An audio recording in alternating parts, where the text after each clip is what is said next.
There we go. I think we've started. Good morning and welcome to another Consumer Duty Alliance Practitioners Forum. And the purpose of these forums is to shine what I like to think is a kind of practical light on key topics related to the duty itself, and also to areas where the duty influences how firms go about their business.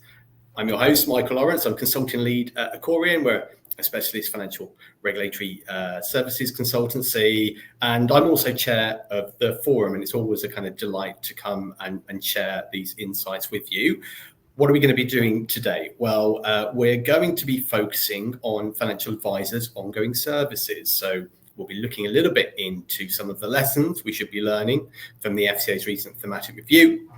And then probably most importantly for the people that are joining us today, to share some practical tips, steps that advice firms can take to demonstrate that their services are delivering good client outcomes and also meeting regulatory requirements. And the good news is you've not just got me here today, we've got a couple of really good experts coming along to share their views. And I'm delighted to be joined by Andy Sutherland and James Hancher. Morning, gents. Good morning. Andy is co-owner and director of Conduct Culture, a regulatory consultancy specialising in conduct advice to FC Solio. I can't get my teeth in. I'm going to do that again, Andy, because I can do better. Andy is co-owner and director of Conduct Culture, a regulatory consultancy specialising in conduct advice to FC Solo regulated firms. He's got over 30 years of experience. You've look old enough, Andy, and has had more than 60 regulatory engagements, including skilled person reviews and major FCA remediation projects. Welcome, Andy. Thank you very much. Thanks for having us. James is head of proposition at Titan Wealth.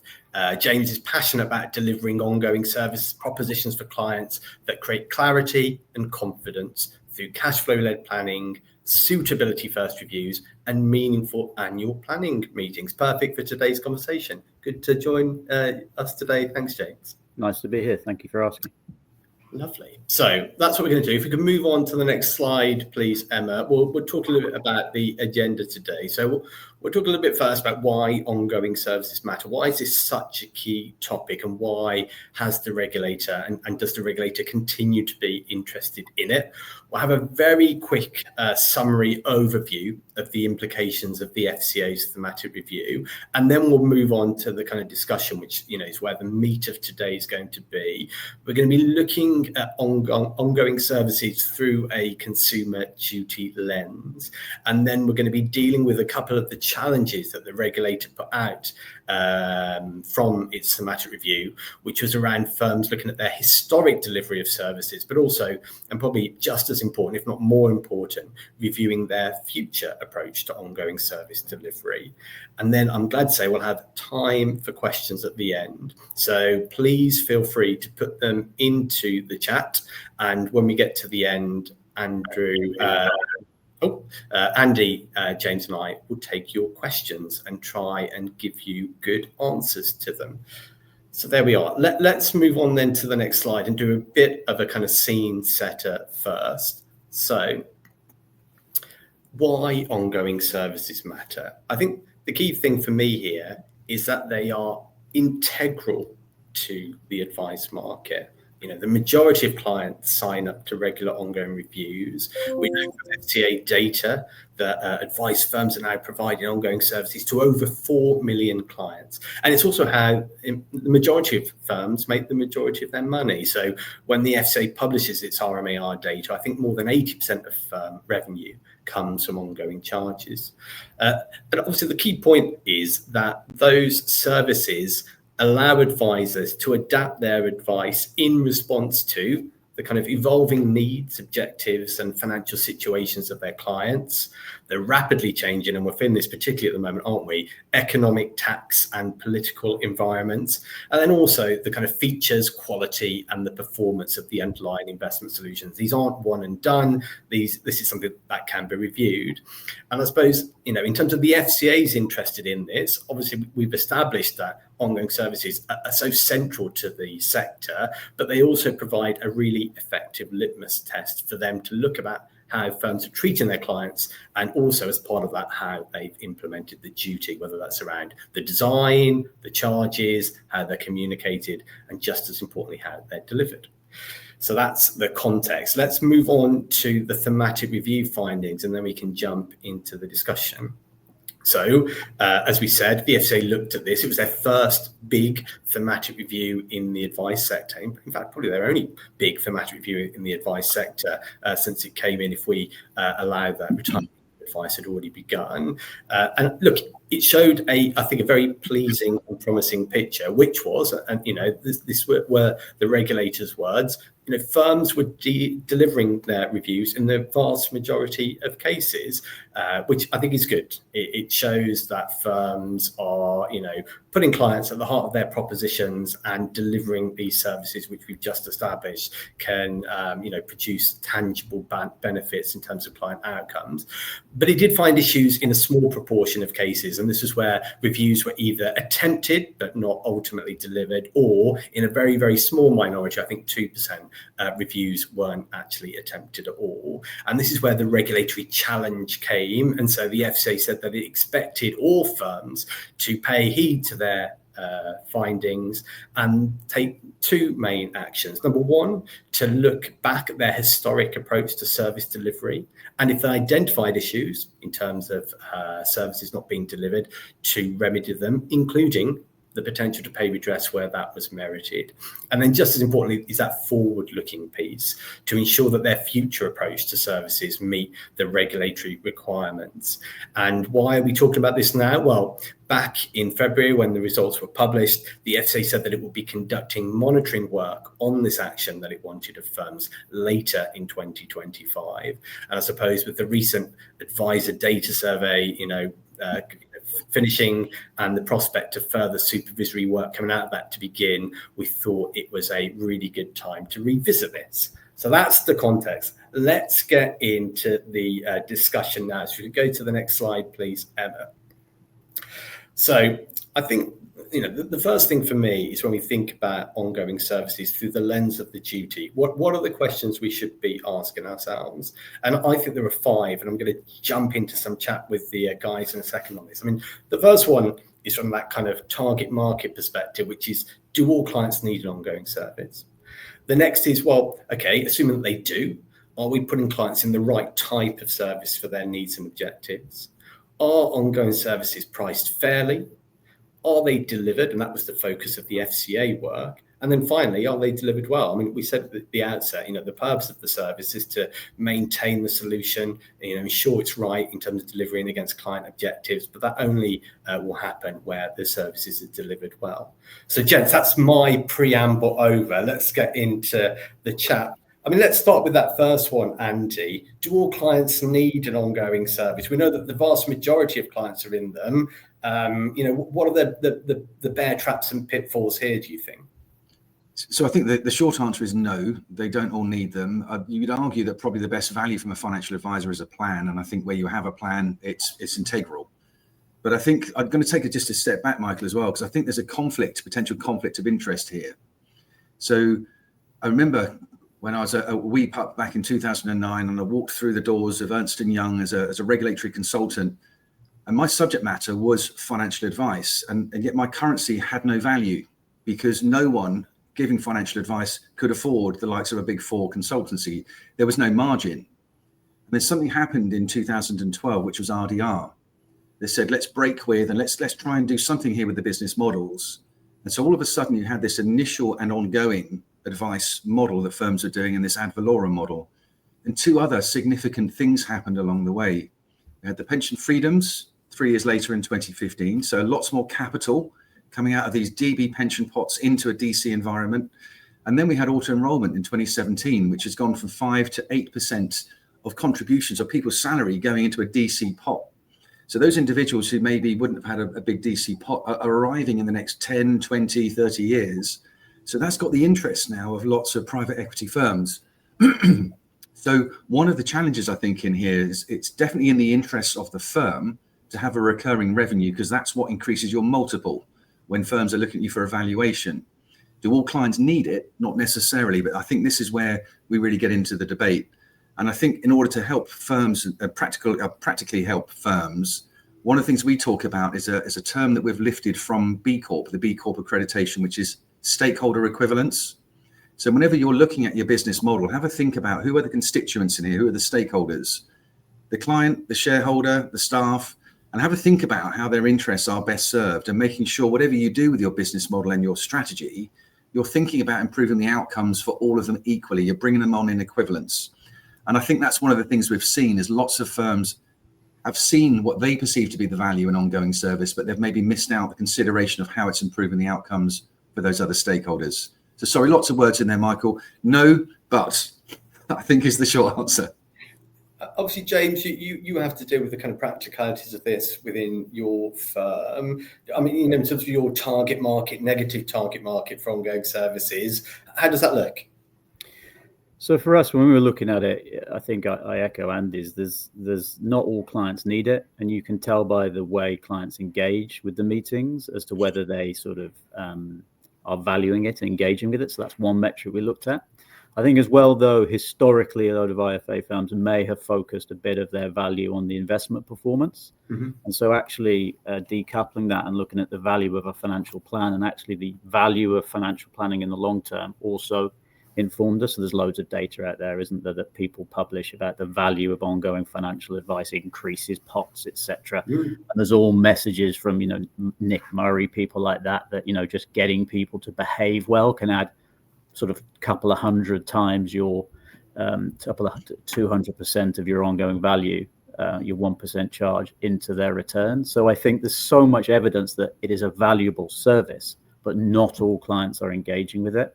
And so is that a bit of understanding what they're paying for, or is it that they're not actually valuing it and they're just after something simple? So that's where we started with our target market assessment back when we started this work.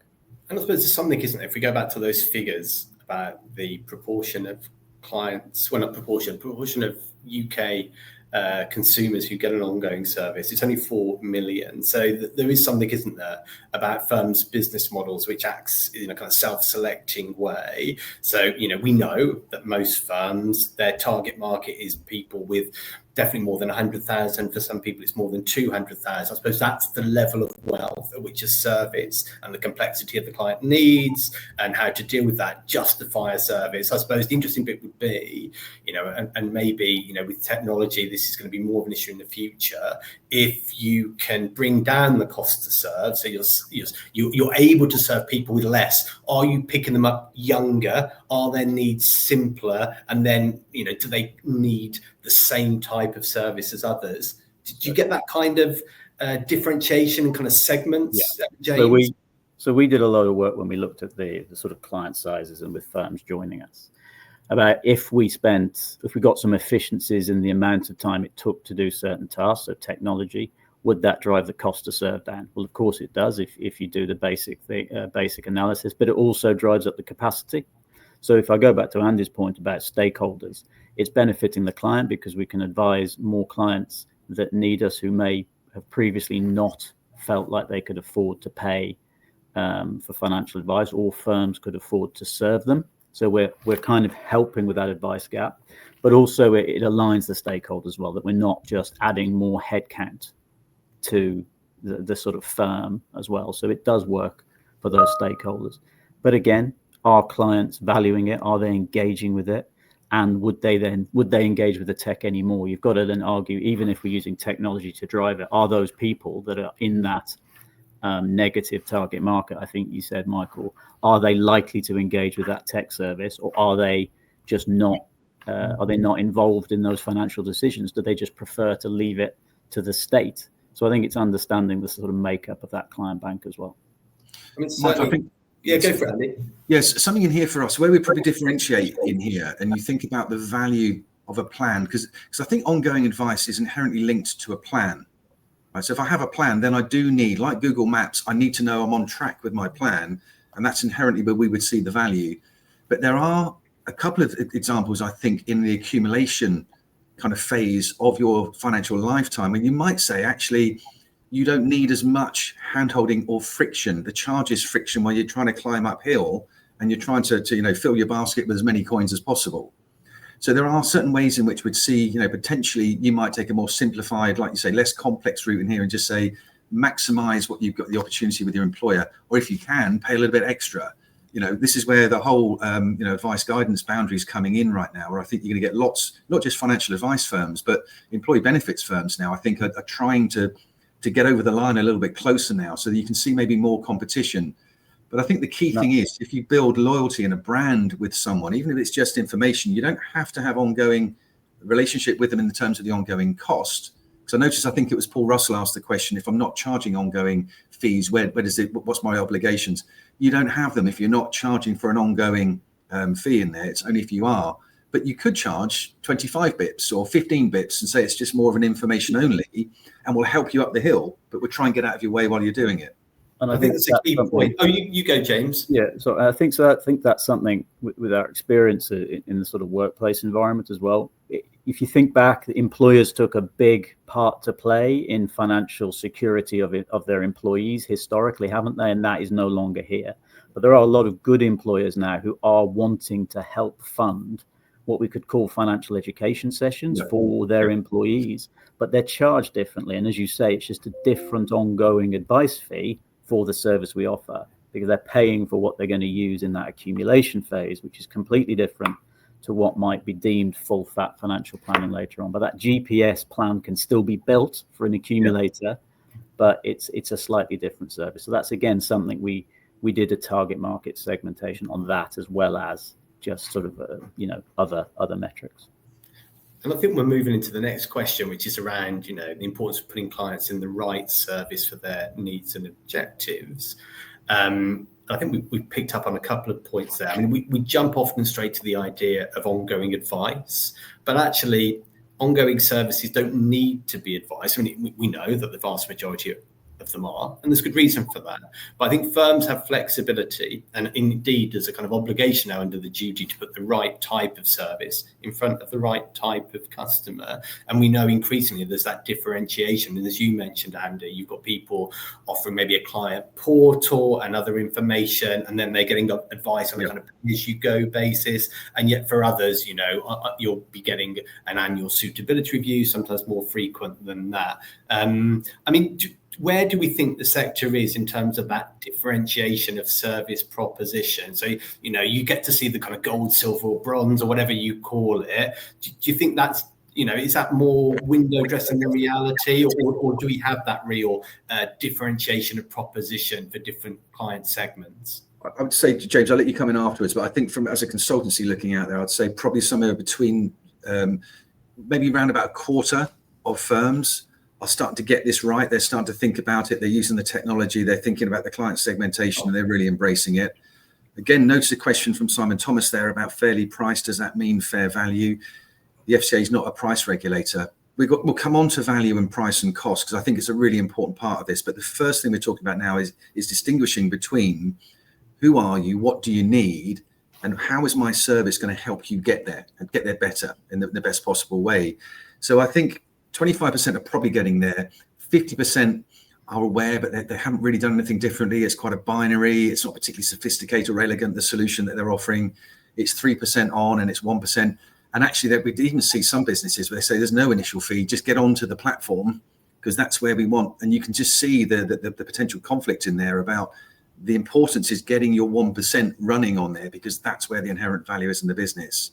But I think for those firms that do see more of this and are able to segment their clients, it's a gift. It's a commercial gift. It's something there that actually I think is quite invigorating. It brings out, I think, certainly the purpose and the passion in those of us that care about purpose and passion. It gives you a much better chance to see that you're actually delivering those outcomes. James, what do you think in terms of your experience? So I think for me, the interesting point is, Michael, I think you did a session way back when at a seminar where you talked about what's written in your ongoing service document, what's written in your client agreement. I sometimes wonder that, a lot of these client agreements may have been in place for a long time. They are sort of static documents. They've been written in a certain way. And has there been a review of actually what's written in there? What do we actually want to be in our ongoing service? Or what have we just put in there to make it look like somebody else's, or what a consultant may have said to us? So I think we really started looking at what's in our ongoing agreement, what it would cost to deliver, and do we actually use it, but also do clients value it? So I think my question back to sort of both of you would be, how many of the people you speak to have actually reviewed their client agreement and ongoing service and said, this is what we actually want to do, and this is just, as you say, a portal or anything like that. We don't have a number of people engaged with our portal. So how much is on agreements and ongoing services that they've added on just to kind of not pad it out, that sounds negative, you know what I mean, like add more items to it, and what has been costed? There's a sort of menu of service. If you were going to charge a client specifically for that one item, what would it cost? And I think that's an interesting question to ask internally.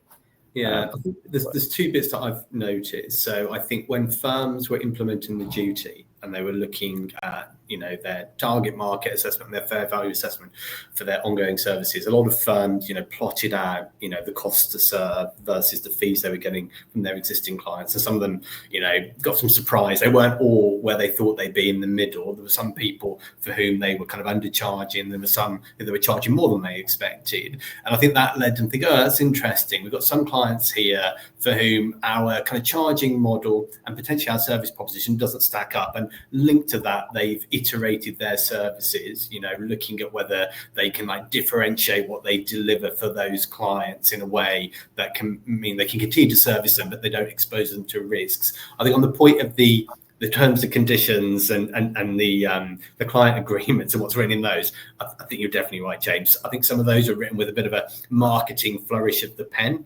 They had lots of things in, and then ultimately, if a case has gone to complaint or even the ombudsman, they're now looking and say, oh gosh, it wasn't just the annual suitability review. We also said we do these 8 other things. I mean, do we have processes? And I think a lot of firms now are kind of iterating those, be really clear on what their services are, like the component parts, and also when they'll be delivered. And if they're not delivered, what the consequences are. Andy, what's your perspective? Yeah, it's interesting because we're now in that second iteration of the board reports, and we've seen quite a few of the second board reports. And I've got to say that I think there's still an opportunity to do more. I think a lot of the value assessments tend to be more kind of mark-to-market assessments and say, well, everyone else is charging 100 bips, we're doing 85, we're good. That's good value. And I think what you're going to see, particularly through the advisor survey, is FCA are going to start to benchmark. And don't forget, they also have a competition. So our market's operating competitively and healthily. And when you look at this market, being objective, if you take a stand back and say, so what's the average that you pay? It's pretty close to maybe 75 to 100 bips for ongoing advice. What do you get? Maybe a visit with an advisor once a year and a change, no change type letter. Maybe you're going to get some portfolio valuations. The variation in what you get is become quite homogenized. And I think the danger is after the thematic, everyone's going to reach for what's the minimum that I have to do to comply with this? How do I make sure I'm meeting my obligations? Where's the cookie cutter? And actually, we're losing sight of the client a little bit in this, which is the real essence of what you're trying to say. So what is the client going to benefit from interaction with our firm? Now, some of that is generic. So what's the client going to benefit from interacting with a financial services advisory firm? Great, you can add that on. That's fine. But that's probably not going to be any different to if they go down to the firm down the road. So then you're thinking, what is it about our service that we're really going to get into?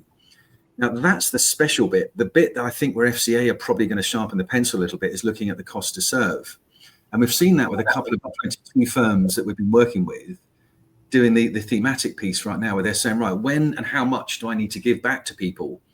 Now, if you haven't got a cost to serve and you haven't actually met and delivered any of the value, it's hard to argue that, keeping the lights on and being the end of a phone is worth something to them because you don't know what it is. So it's been a really interesting kind of flip of the telescope for some of those firms who are trying to argue that they have delivered value, but they have no quantum. They've got no data that they can play back. But I think overall, I think the value point is a really important one where we've got more that we can do to protect ourselves and demonstrate that value to the client. That's really where we are right now, I think. I think that value statement, as you say, Andy, that is it. What is it that our firm delivers in our financial planning service that our clients value? And I think the majority of advice firms would be able to articulate very well. Advice owners can do that very well. That's what drives them. That's right. That's what the core is. And if I think what we did, it's very much our service is this and it's not this. Okay. Is any of our ongoing service offering, does it mention anything that we don't think is our value? In which case, let's review that and make sure we do it. What is it what's the cost to serve for the assessment of suitability? not necessarily the meeting. It's the assessment of suitability that took a lot of time. It's that work. The meeting, the actual meeting, is only a couple of hours of that entire journey. So when you costed that journey out, the meeting wasn't the most expensive part of the ongoing assessment. The liability, arguably, James, right? There's an advice liability there. You've got to cost in that risk premium as well that people forget sometimes, because in 15 years' time, notwithstanding a long stop kind of time bar, but there is potential for someone to come back and have another nibble at that advice that someone who may be long gone now, but you as the advice firm will hold that liability. Right. And you do have to have one question about, as you say, what would the ombudsman say looking at this? Would they look at it and say, this is what the service was agreed and it has been delivered and they've evidenced it's been delivered, etc. So I think that's an interesting viewpoint as well. I think this is really key for me. I've been out on the road at a number of events where the FCA has been speaking, sometimes been up on the panel alongside them, and linking back to Simon's question about what fair value is and isn't. And I think they have been really clear, that they're not a price regulator. So I think what that means for me is they're not going to quibble, whether you're 70, 80, 90, 100 basis points. That's not the area where they want to play in. But what they do want is, I think you can boil it down to like 2 or 3, simple questions to ask them. Number one, is there genuine utility from what you're doing for the client? So whatever your service is, if it's done, will it deliver a benefit for the client? I think that's number one. Number two, do you do what you say you're going to do? Because, in order for that kind of the benefit, the utility to be realized, you need to have done it and the client needs to have accessed it and benefited from it. So we have to kind of capture that. We promised to do this, we have done it. And then on the nature of the charges themselves, whilst they might not be quibbling, your 60, 70, 80 basis points relative to you delivering the thing, obviously if you're charging for it and not delivering it, that might be another question. I think they're looking for kind of clear and present dangers, foreseeable harm in the consumer duty language of charging models that could result in client detriment. So there's some examples out there in supervisory notices where either there was a fixed charge on low investment amounts, or there were lots of modular charges, which on portfolios where there was lots of stuff done, it led to a kind of aggregate charge, which no matter how good the service was, it undermined the ability of the service to deliver a good outcome. So I think those are the areas where the FCA will be playing, as opposed to, tell me precisely how much clients value it and relate that to the kind of micro basis points. And I think if firms are in that space, they should be in a good position. Let's move on to We've seen that already, Michael. Just to add to that, we're seeing that already. So we worked through 2 Section 166 reviews this year, which are very much smaller firms in the wealth space for that reason. So the consumer duty, don't underestimate. One of the reasons we're talking about this now is the consumer duty is a bright torch that can see into the corners. And now it's just cutting through so much of what we've just all accepted. And I think we're seeing some shock from some of our clients. They're saying, but we've always done this. Like that was the justification. And I don't think they've woken up to the kind of the day one consumer duty kind of thinking in here to say, the question at the beginning of the data questionnaire that went out to the 22 firms said, have you reviewed your ongoing service in light of the consumer duty, yes or no? If so, have you made any changes, yes or no? Now, they're 2 really simple but very effective questions, aren't they? Yeah, I think so. There's a really good question that Gareth Davis has raised, which I think brings us to the next point here, which is, are services delivered as promised? So Gareth has asked, when is an annual suitability review needed, or is it only what's contractually offered? And I think the key point for me is it's both of these bits that you need to look at here. You've got your regulatory obligations, and then you've got your contractual obligations. And the regulatory ones set by the regulator, the contractual ones are set by you, and there's an overlap, of course. So I suppose the key bit before I hand over to kind of Jade and to Andy is, if you are committing to do a kind of annual review, in the rules they refer to as a periodic suitability assessment, for the moment at least, the FCA is looking at this, and it might change in the near future. It needs to be done at least annually. So that's something that you need to do. Well, at least it does for kind of MiFID scope business. And we know that because clients are more complicated than their pensions and their investments, most firms adhere to this as a common standard. That needs to be done annually if that's what you're committing to do. But then the contractual stuff, it depends upon what you promised to do. I mean, James, what's your experience of navigating the kind of reg and the contractual stuff here? It's tricky, isn't it? I think it is very tricky. I think so for us. We a sort of ongoing service agreement stated that, you know, we're delivering an annual review and we're meeting our clients and we're doing that. And so our focus was, are we delivering that service? And if a client for any reason doesn't respond to something, are we also delivering our service? You know, would we prefer to do 2 assessments rather than none? Do we think that's the better place to be than none? And I think that was probably a question a lot of people have asked. So that was one of our core decisions and thought process we went. I think the other ones was we're like that with the comment you mentioned. Are the regulator going to say, actually, it's not going to be annually now, it can be done every 24 months, or it has to be done at a certain agreement? I think that would be a really good way of enabling firms to further segment their service and probably then deliver a more robust service proposition, because then you'd probably see those 13-15% people that weren't engaging with it probably down to 0. You'd probably get close to 100% penetration as well. So I think that was our kind of thoughts on it. Navigating the regulations and reviewing it, I think your question was, have you reviewed your ongoing service? And I think that was the interesting question. Yes, we did. We sat down and we went through it slowly, methodically, with the regulator's guidance in it, but also internally with stakeholders, and made sure that we listened to everybody and did it that way. So I thought it was a really valuable task, actually, and doing the kind of fair value assessment and not starting with, we've always charged this way, so this is where the number needs to be, which potentially other places might have done. What does it cost us to serve? What does it cost us for every single component? And what's that number going to look like? And as you say, some of the surprising numbers that came out were interesting. So that was a really interesting journey. But also, Andy, you mentioned you do have to have one eye on where are we compared to the market.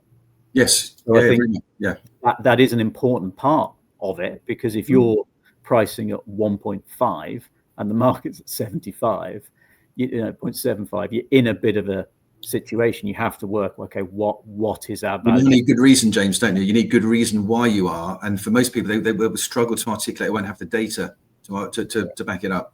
Correct. And I think as well, it's also with, as I say, with financial planning, what we're trying to do, that annual plan, that annual MOT, the fact that we're there to constantly update the route with the latest roadworks or roadblocks or closed roads that come in that GPS analogy that you mentioned, Andy, that is where we thought our value came in. So making sure we've costed that into our review process as well was important, because that is a fundamental part of it. So I think if that answers your question, that was how we kind of went through our review in our minds. Well, let's move on to the point of review. Just quickly, Michael, can I just come back in on that point? Because I know there's a really pertinent question during the thematic, because it appeared, I think, to a number of the recipients or the 22 firms that there was a conflation from FCA about those obligations in there. So what you were getting to is to say, if you didn't send a no change letter, having considered ATR, capacity for loss, objectives and circumstances as per COBS, then that meant the client gets 100% of their money back. And we were saying, well, no, hang on a minute, that's not quite the same thing. One is a regulatory obligation, which feels like that's a fine rather than a refund. And so there was this conflation that was going in there. But that point about the periodic review is really important. One, it's a regulatory obligation, but it's thinking about those 4 things. So has the client's ATR changed since you made the recommendation? Has their capacity for loss changed? But also their objectives. So it might be their term. They're no longer investing for more than 10 years. And you might have said, well, you can take an ATR 6 rather than 5 because you've got a longer term. You've just got to keep coming back and checking on these things. And then circumstances, the client might have got divorced. So all of a sudden, maybe they got half of the pot they had in the first place. It's just making sure that you can update yourself on that. But that doesn't mean you've got to go and sit in front of the client and fill out a fact find and an ATR form.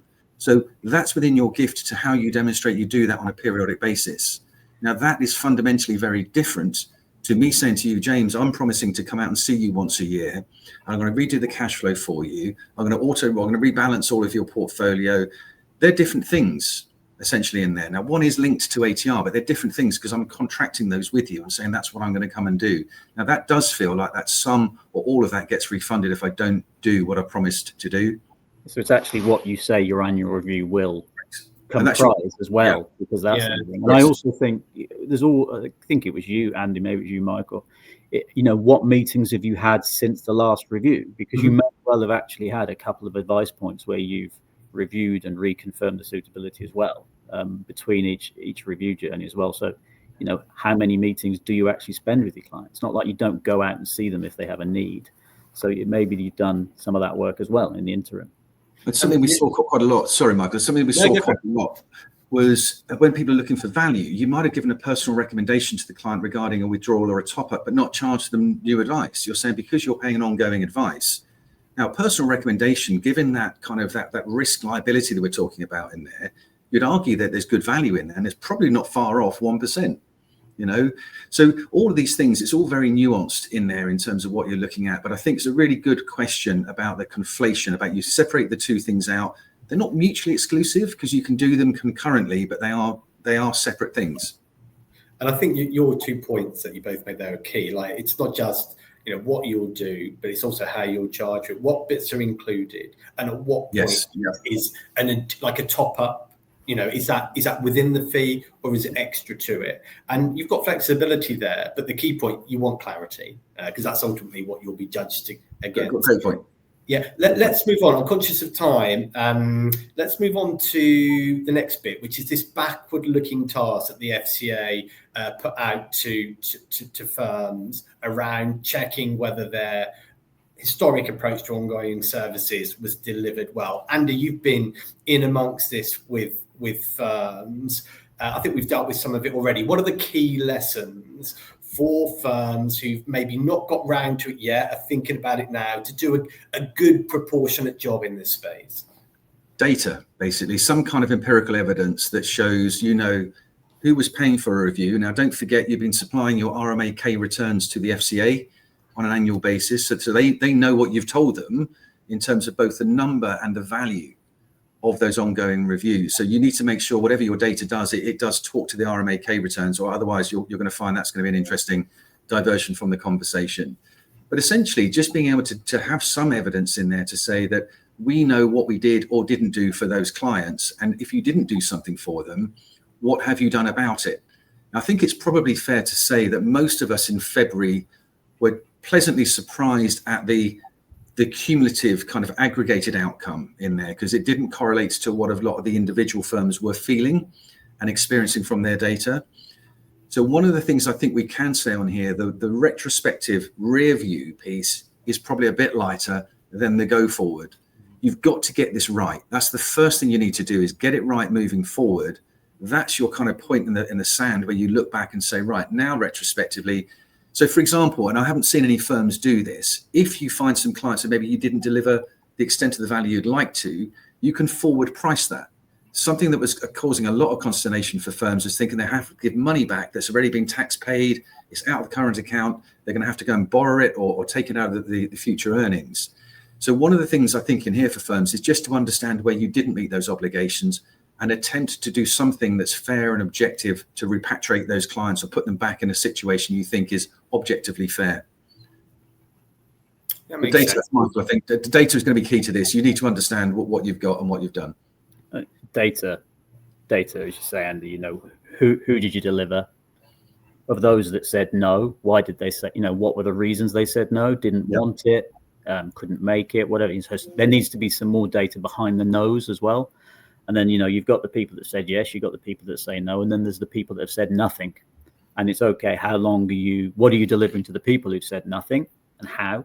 But then also, how many times are you allowing them to say nothing before you exit them? And actually, can you formally exit them because of any legal agreement? Does your legal agreement allow you to do it necessarily? But also, if you do it, is there a soft landing? Is there another service they might value more that you're knowing they're checking into, that you can offer, put them to that and change their charges?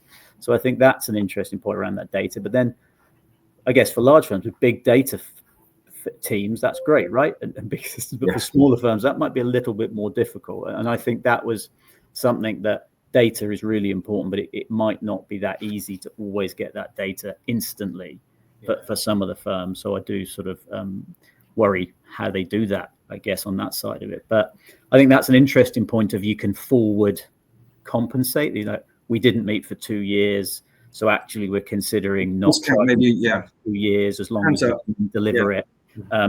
Your fund value is higher than it was 2 years ago, so actually the benefit, you're actually, you would have been paid more. So I think that's an interesting view, isn't it, Andy? It might be. Yeah, and it doesn't abrogate the responsibility you had to do the periodic review, right? This is what we're saying about the conflation. You still have a regulatory issue, so you need to be thinking about that in your systems and controls and what you can do now to demonstrate that won't happen again. But I think there's something else that's really important here as well, is you have the option to switch off the ongoing fee. You can keep the agency, you can keep the client relationship, but you can write to them and say, you're not availing yourself of something you're paying for right now. We still want to be friends. We just don't think it's fair in that friendship for us to be taking your money from you if you're not going to be receiving the benefit of the services. So compliance is the minimum you have to do, but there's some commercial kind of pragmatism in here as well, isn't there? Do you really want to be charging a client for something you're not delivering? There is, but I'm going to pick up on a point that James said, because it's one of my favorite phrases. It's that soft landing. And so I think, as we said here, if you're charging a client for something that they're not engaging with and therefore not getting the benefit from, I think this question actually, is it worth continuing to kind of flog this proverbial dead horse? If we're not going to get a service delivered, then what should we do about it? But I think before you disengage the client, I think there's a few things you need to do. I mean, the first one is, well, what's the nature of the investment solution? Is that something that the client, can manage themselves? If it's a discretionary solution where the discretionary managers rely upon the advisor to reassess suitability and then they're using that data, then all of a sudden that's been switched off. So that solution itself might be. There's also, well, what else were you doing as part of that? Maybe you were moving money between tax wrappers. Maybe you were helping them think about kind of adequacy of pension saving. All that now is going on to the client. Obviously, you'll give them, they've got the recommendation at the last point in time, but until they come back to you, because maybe that's how you'll set it up. We're here when you need us, Andy, James. So come back when you want some new advice. But it is on them to do that. I think you need to, disclose that really clearly and carefully. And of course, we talk about disengaging clients, but it could be you're stopping one service and starting another, and maybe that other service provides something that cushions that blow. So when I hear about disengaging clients, I think, gosh, I hope firms don't do it from a really sound perspective, but then potentially open themselves up to liability if the client doesn't quite get what they are now. I'll caveat that, Michael, as well. I'll caveat that because I know Jane made that good point earlier, because I think this now comes into the nuance I was saying earlier about your client segmentation. So if you've built something here that's inherently valuable, where the client needs the ongoing GPS, Google Maps type support, and they're not engaging, and you just switch it off, that's not a good outcome for all of the stakeholders, is it? Okay, so you're protecting yourself, but you're not actually doing anything for them. But understanding it, I think that soft landing is a really good point. Understanding it, what it is, and if they're not engaging, they're technically anti-target market, because you would argue that the consumer understanding outcome is very closely linked to engagement. So if someone's not engaging with an ongoing service, they probably don't understand it or they don't value it. Right? But it's one of understanding. That's your clue. That understanding point's key. That what does this actually mean to you by not doing it and us turning this off? What does it actually mean to you, the client? You know how to do this. You now have to do this. This means you'll no longer have access to that. If they may not have understood that. Yeah. We can discuss that till the cows come home, can't we? But I think that's an interesting point. And I don't think the FCA would want firms, at the first instance of a level of disengagement to suddenly start, turfing clients out from an ongoing service. Yeah. And we know that a number of firms will assess suitability after 12 months, even where the client, hasn't engaged. They'll do it on the basis of the information from before, on the basis that we still think this is accurate. And then when they write back to the client, they'll say, dear Mrs. Miggins, we contacted you about this. We've reassessed this on the basis of the information as was 12 months ago. If anything's changed, let us know. And then obviously maybe at the next point, 24 months, we'll say, well, actually, 2 years is probably too much. We need to get that. And I think that is like an appropriate mitigation as opposed to, one client one instance of disengagement leads to that client, stopping the service. Because ultimately, what we know in terms of the value of advice is that clients are incredibly reliant upon this. They want the peace of mind for having an advisor look after it. They need the advisor to often, prevent them from doing things that they think is a good idea, from reading the papers at the weekend. I'm sure we've all kind of got those kind of client interactions going on at the moment in the run-up to the budget. And I think on all those studies about the value of advice, often one of the biggest values is like managing kind of the client poor behavioral decisions, the panic. No, don't sell now. It's a paper loss. Keep with it and it'll be better in a few months' time. And it often is. So, and you don't want to switch that off. So I think it's about pragmatism here. And I know that the FCA, it will be in that space of pragmatism, so long as that doesn't kind of go on in perpetuity. I think Andy Hart sort of refers to it as stopping you committing financial suicide, doesn't he? Carl Richards says, your advisor act stays between you and your next big mistake. All of those images these financial planning firms will have seen. And I think those are really interesting. Andy, I think you use pillow premium as your sort of go-to phrase, don't you? But I think when you're writing to those clients, maybe you've done the review in absentee, you're sort of saying, based on what we know, if it's wrong, come and have a chat. We're more than happy to do another assessment for you because we want to get this right. It's making it clear on that document that this isn't just a document they can ignore and do nothing about because they're just going to get it in perpetuity. It is very much if you don't engage with this document is likely not to be a fair reflection of your services. And that means we can't deliver our services. So I think you've got to signpost it early to people that if they're not engaging, you've got to signpost it that the impact of not engaging with the service is going to impact the potential outcome and success of the plan that you built last year. Like the importance is the consistency of meeting. Exactly. Constantly reviewing your service. Two things, James, I'd add to that as well, right? So we with some of the work we did retrospectively, you got a sense by osmosis or something, one or both the advisor or the client recognized there was nothing to see here. There's nothing really changed. Did they really want to go through a 2-hour meeting, filling out some letters and writing a no change letter? So by osmosis, there's something happening here because they know there's nothing to see. These two humans are not engaging in a process. So that was one. I think the other point is that value point, right? So I think for most, well, from what we see, the clearest form of value is what we keep referring to as that Google Maps. I'm on a long journey. I need the financial advisor, be it through a cash flow probably, to give me my planned route. But unlike a TomTom that was static and said that's the best way to get from A to B, I want to know as I'm on the journey whether there's any traffic ahead and whether I need to turn off and take alternative arrangements, or whether I need to call ahead and tell them I'm going to be late. Right? That's the value of interactive, and that's really where I think the financial plan comes in and that ongoing service.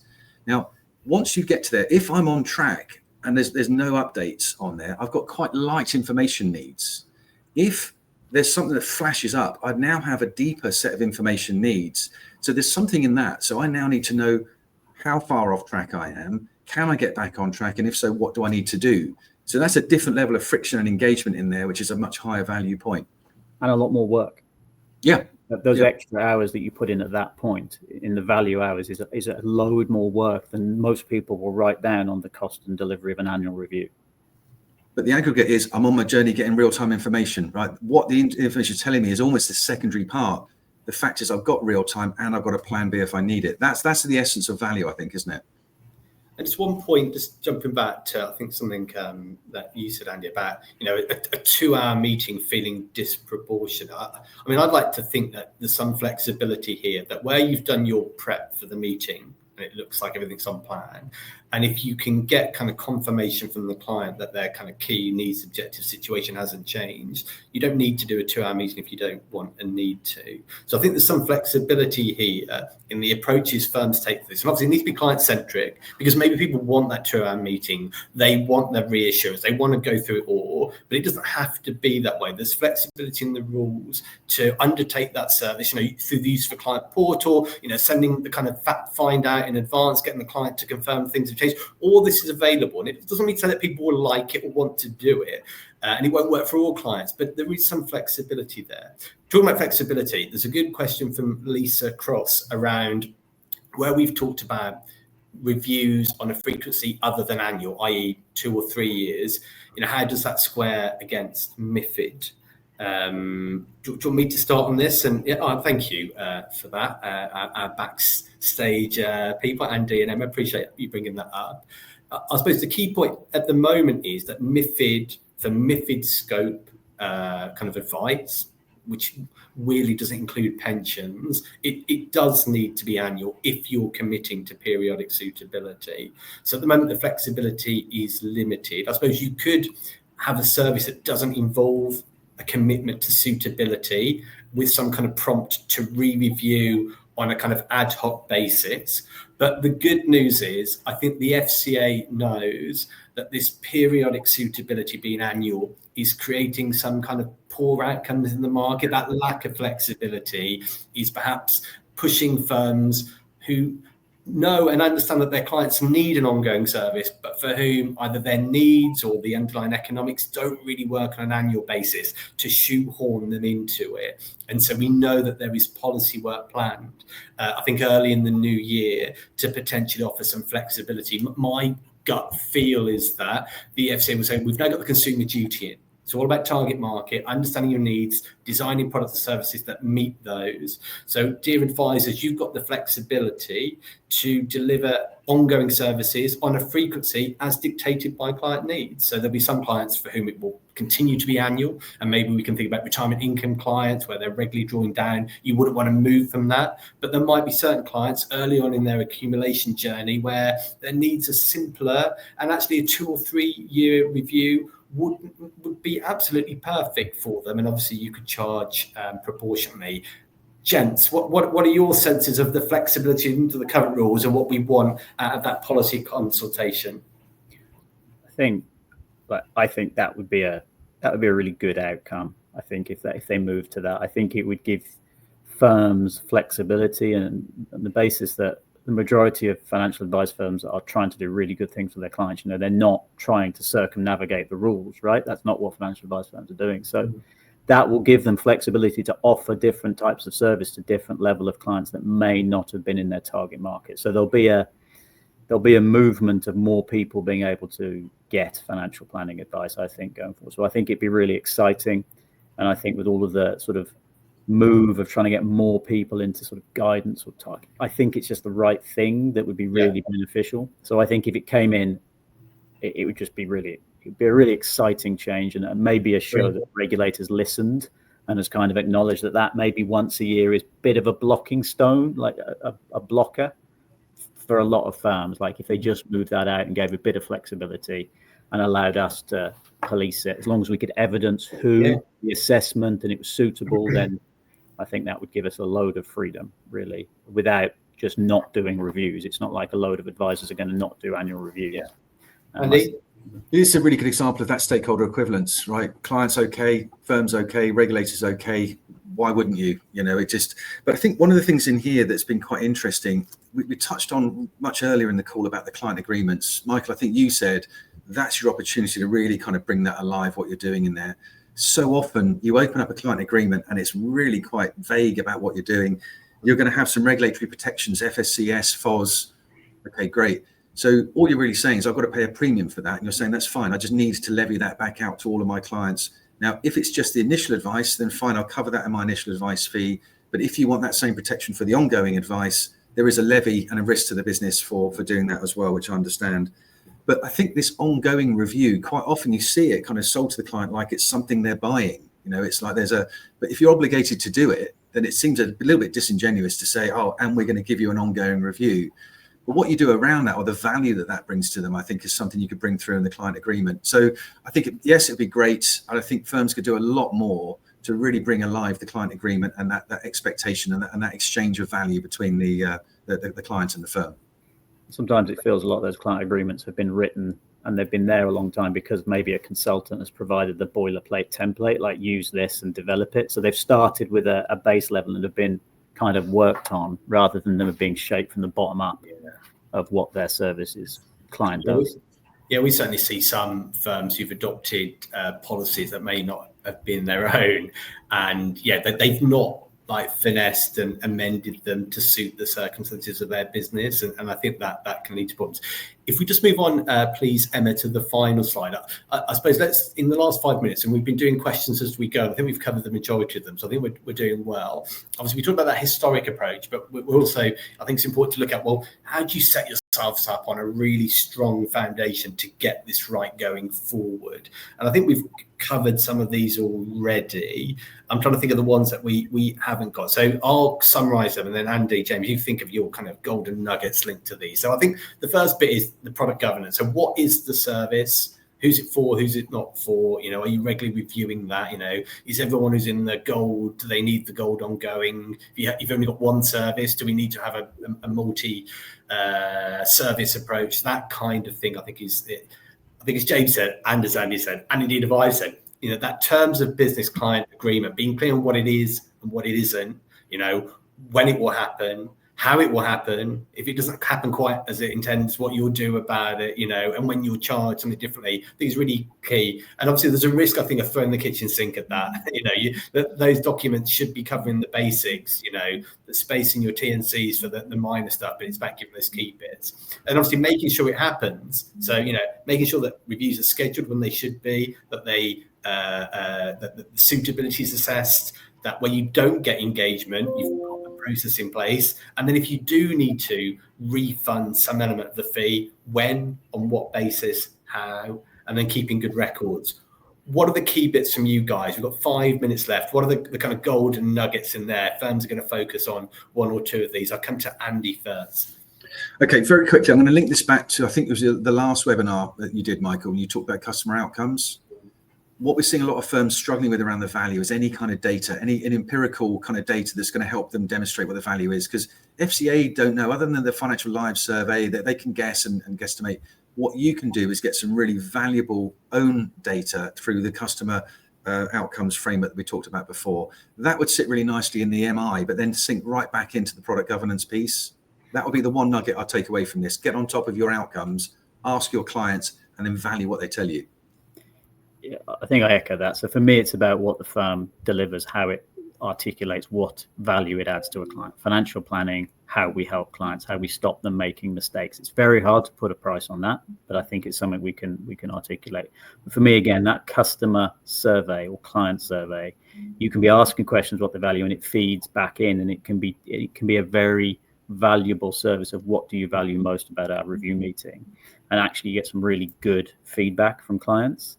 And I think that's something we don't often do enough of, is ask our clients what do they actually value, because we actually think the surveys that Lancat do all the time of what advisor perceive value. I think Morningstar do it as well.